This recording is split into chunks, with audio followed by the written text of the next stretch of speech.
Good evening, my name is Garrett, and welcome to Last Call. Tonight's final drink is Hard Truth Gin. This is a 42% ABV, and overall Hard Truth is located here in Indiana, but they are starting to branch out quite a bit into surrounding states, and it looks like they're coming to Texas and some other big areas here in the coming year, which is fan-freaking-tastic. I do plan on visiting the distillery itself because my mom went and she had an amazing time down there.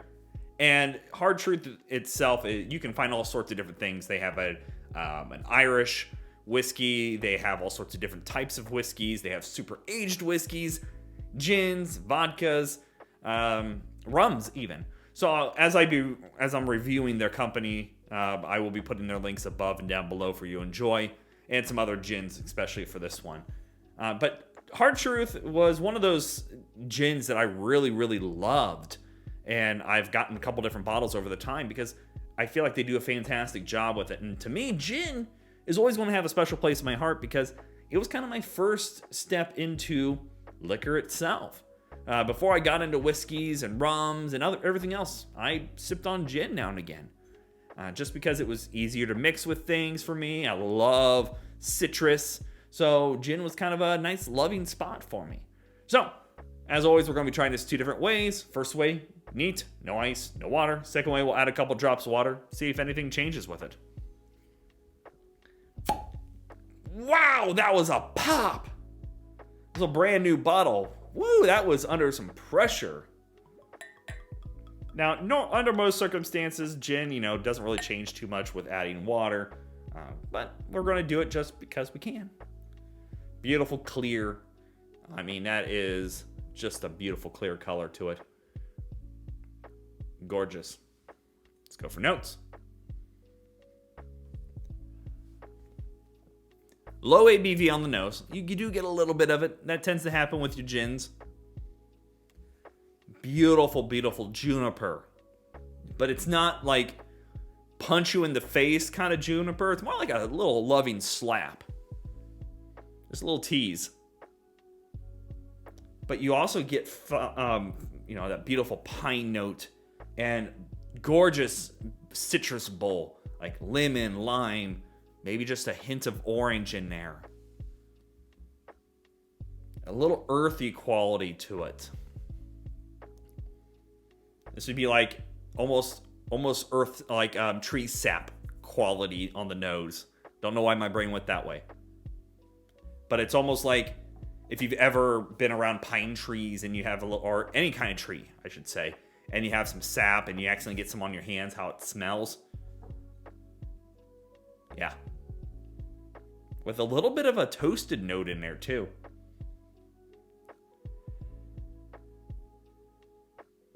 Almost a toasted note, I think. Let's go for taste.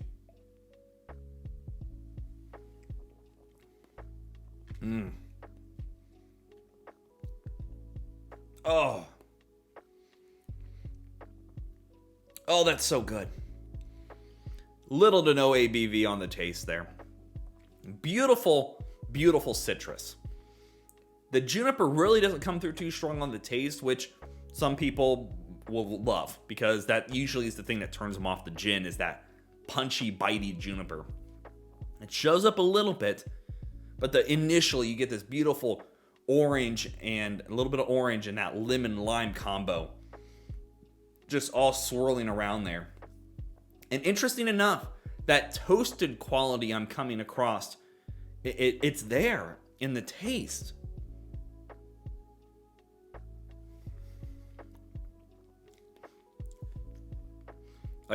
Like tree bark quality, or like how tree bark can kind of smell.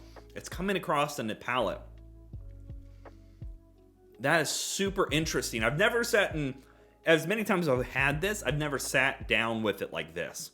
And I usually, pour a glass of it, drink some of it, add it to some lemonade, drink it, whatever the case may be. But I've never sat down and just analyzed it. And this toasted quality that is coming through is super interesting.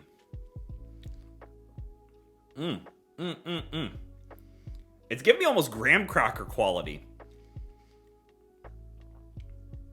And I don't know why. I've never tasted that before in there. I like that. It's definitely different for the palate because I'm getting this fruitiness and then this little bit of graham cracker quality. So you get like a fruity graham cracker going on here. And it's kind of different. And I'm kind of digging it today. That's really good. Okay. Let's add a little bit of water. See what changes up here. Now, most of the bottles, I didn't even get a chance to say something about the bottle. Most of Hard Truth's bottles are all very similar style to this tall, skinny, and I love it. Big, thick glass bottom on them. Very wine-like, but just a little different shaped at the top. Some of their other bottles are a little interesting, different, and their Irish whiskey definitely looks like an Irish whiskey bottle. 100% looks like an Irish whiskey bottle.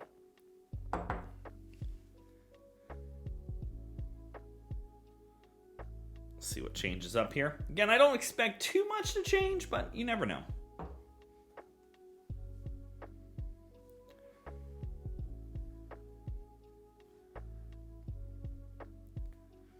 Not much change there. It kind of went a little...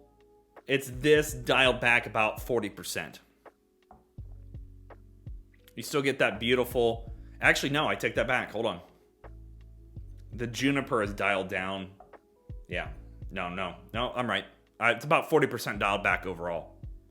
Nice, simple, not too complex. You still get that toasted graham cracker quality for some reason on the nose here. That beautiful, very much less orange, more that lemon lime quality.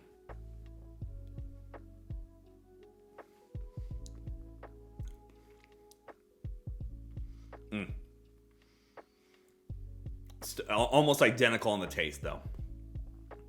Beautiful citrus on there. That toasted note's still there. And again, I'm going to kind of associate that maybe with like a tree bark quality. Maybe that's the juniper. It could be the type of juniper they're using. That little bit of bite from the juniper berry. You get that little bit of pine quality in there. And it's all just ties up in a pretty bow at the end. Nothing is fighting for first place in that. It's all kind of here at once, and they all left the party at the same time. Finish is decent on there. It's not super long, not super short, just long enough to say hi, mingle a little bit, and then left.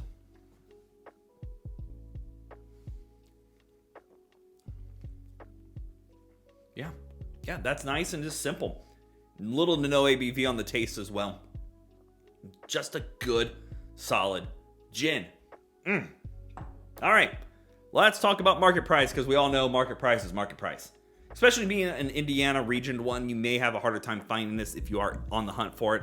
Again, if you go to their website, they will show you where they're heading and where they are. And I picked this up, I think it was like $23.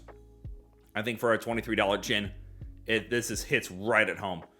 If you go up to the 30s, is it decent still? I think it's still a good bottle at that. Less, obviously, is better. I probably personally wouldn't go more than like 25, 27, just because I would wait for a sale to make it bring it back down to the $23 or so. But I still think it's a good bottle. Hard Truth has done some really bang up stuff over the past couple years for me, and I really enjoy their products. So there you have it, Hard Truth Gin. If you have any questions about the bottle, let me know down in the comment section below. I will do my best to answer them. And if you have any other spirits I should try and hunt for, also let me know down in the comment section below. Always looking for something yummy, tasty, and unique sometimes even. And as always, may your last drink of the night be the best one.